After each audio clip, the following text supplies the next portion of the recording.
শেখ হাসিনার প্রিয় বিদেশি পত্রিকা দ্য ইকোনমিস্ট একটা র্যাঙ্কিং করেছে দেশগুলোর মধ্যে। তার মধ্যে সেরা দেশ হয়েছে বাংলাদেশ। অনেকে চোখে পড়েছে নিশ্চয়ই। এটা কেন সেটা নিয়ে একটু কথা বলতে চাই।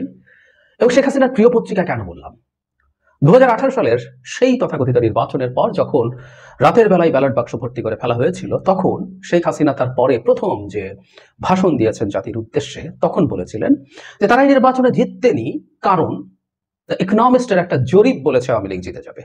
সত্যি কথা, ওই সময় ইকোনমিস্ট এরকম একটা জরিপের ফলাফল প্রকাশ করেছিল, যদি ওই পর্যন্তই এই তথাকথিত নির্বাচনের পর অত্যন্ত টাফ একটা হেডলাইন দিয়ে ইকোনমিস্ট বলেছিল শেখ হাসিনা কিরকম গায়ের জোরে বা ছলে বলে কৌশলে গায়ের জোরে এই ভোটটা রিগ করে জিতে গেছেন, সেই তথ্য তারা দিয়েছে, কিন্তু সেটা তারা ব্যবহার করবে না, খুব স্বাভাবিক। কিন্তু ইকোনমিস্টের এই রিপোর্টটার কথা আওয়ামী লীগের যেসব লোকজন তার আওয়ামী ন্যারেটিভ এস্টাবলিশ করার জন্য আসতো, তারা এটা ক্রমাগত বলে যেতে থাকতেন। এটা আমাদের নিশ্চয়ই অনেকের মনে আছে। সুতরাং শেখ হাসিনার প্রিয় পত্রিকা, সেই পত্রিকা একটা র্যাঙ্কিং করেছে বাংলাদেশ গত 2024 সালের শ্রেষ্ঠ দেশ হয়েছে এবং রানার আপ হয়েছে সিরিয়া।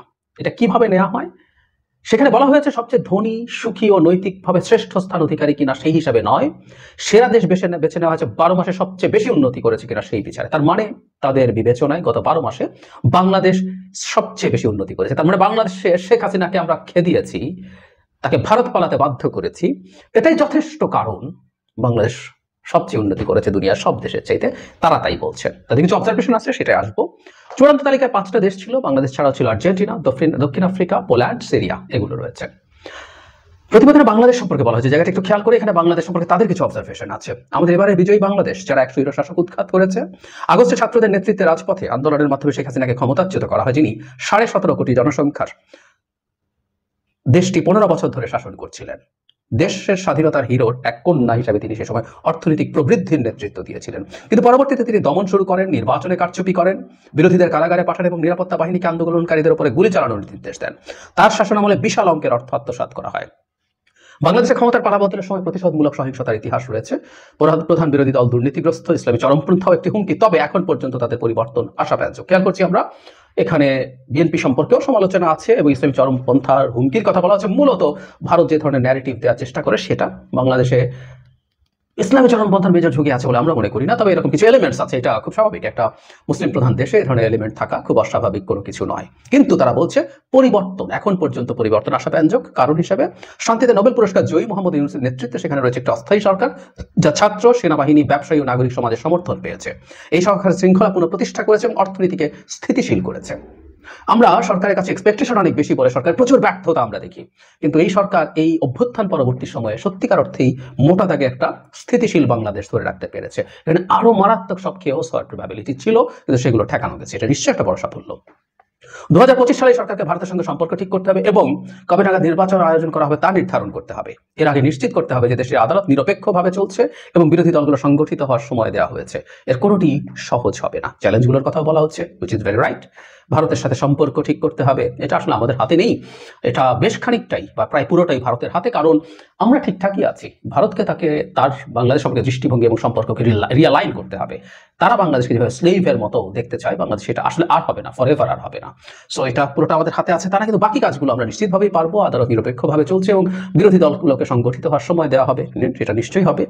তবে একজন স্বৈরশাসক ক্ষমতাচ্যুত করা এবং আরো উদার গণতন্ত্র সরকার গঠনের পথে অগ্রসর হওয়ার জন্য আমাদের এই বছরের সেরা দেশ বাংলাদেশ। আসাদ সম্পর্কে কিছু কথা বলা হয়েছে। সো বাংলাদেশ সেরা হয়েছে, শেখ হাসিনাকে ছেটিয়ে বিদায় করতে পেরেছি এবং তার জায়গায় যে সরকারটা এসেছে সেটা রিজনেবলি ভালো করছে। রিজনেবলি আমরা এই সরকার সব সমস্যার সমাধান করে ফেলবে, এই সরকার ওই করবে সেই করবে, এক্সপেকটেশন আছে, কিন্তু সব খুব দ্রুত অ্যাচিভড হয়ে যাবে, আমি কখনো সেটা মনে করিনি। আমি বহুবার একটা কথা বলেছি যে সরকারের সবচেয়ে বড় সংকট হচ্ছে সরকার অকল্পনীয় রকম প্রত্যাশার উপরে প্রতিষ্ঠিত হয়েছে। এটাই তার প্রধান চ্যালেঞ্জ। আমরা আশা করি তারা এটার সাথে মোটামুটি তাল মেলাতে পারবেন এবং আমাদের উচিত হবে আমাদের এক্সপেকটেশনের জায়গাটা কমিয়ে আনা।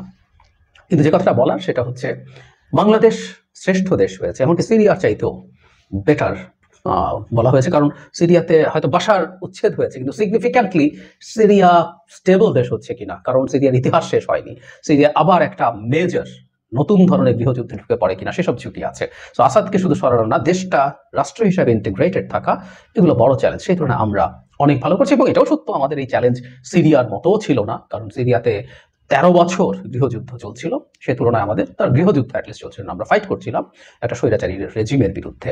যাই হোক, গ্লোবালি আমাদের এই অবদানের স্বীকৃতি আছে এবং এই জিনিসগুলো আমাদের জন্য ব্যবহার করাটা ভালো হবে। ইকোনমিস্টের মতো পত্রিকা যখন এগুলো করে, সেগুলো নিশ্চয়ই আমরা ভালোভাবে সেল করতে পারবো। বিশেষ করে ভারতের মতো দেশের মুখের উপর ছুঁড়ে মারা সম্ভব আমাদের এই তথ্য, যারা বাংলাদেশের গণ অভ্যুত্থানকে এখনো স্বীকৃতি দেয় না, প্রশংসা করে না, রাষ্ট্রীয়ভাবে বলছি। ডক্টর ইউনূসকে ফোন করে যতটা না অভিনন্দন জানিয়েছে, তার চেয়ে বেশি তার রাজনীতি, অর্থাৎ হিন্দুদের উপর তথাকথিত নিপীড়ন, হিন্দুদের উপর নিপীড়ন হচ্ছে, তথাকথিত বলছি আমি কারণ তারা এটাকে সাম্প্রদায়িক নিপীড়ন হিসাবে প্রেজেন্ট করতে চায়, সেই কারণে। এর বাইরে এখনো তাদের একই রকম নীতি কাজ করছে, যদিও গ্লোবালি আমাদের এই ব্যাপারে সমর্থন আছে, আমাদের এই ব্যাপারে আমাদের স্বীকৃতি আছে।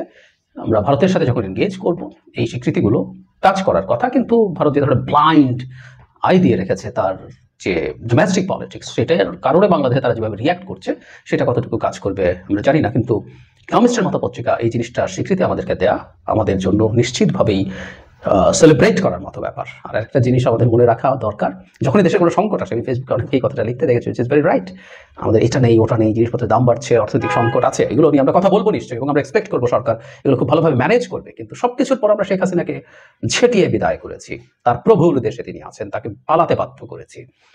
চোখ বন্ধ করে এটা ভাবলেই আমাদের সব সমস্যা চলে গেছে, আমাদের এমন মনে হতে পারে। এটাই একটা বিরাট কাজ যেটা আমরা করেছি। আমাদের মধ্যে বাকি যত সংকট আছে, আমি আশা রাখতে চাই, বিশ্বাস রাখতে চাই, আমরা দ্রুত সেগুলো কাটিয়ে উঠবো এবং আমাদের দেশকে আমাদের এক্সপেক্টেড যে রকম দেশ হিসাবে গড়ে তুলতে চাই, সেদিকে এগিয়ে যেতে পারবো। এই স্বীকৃতিটা আছে এবং ভবিষ্যতেও আমরা আশা করি এই সম্মানটা আমরা ধরে রাখবো। কারণ এই রিপোর্টে আমি পড়ে শোনালাম আশাবাদের কথা আছে, এখন পর্যন্ত ভালো আছে। চ্যালেঞ্জের কথা থাকলেও বাংলাদেশ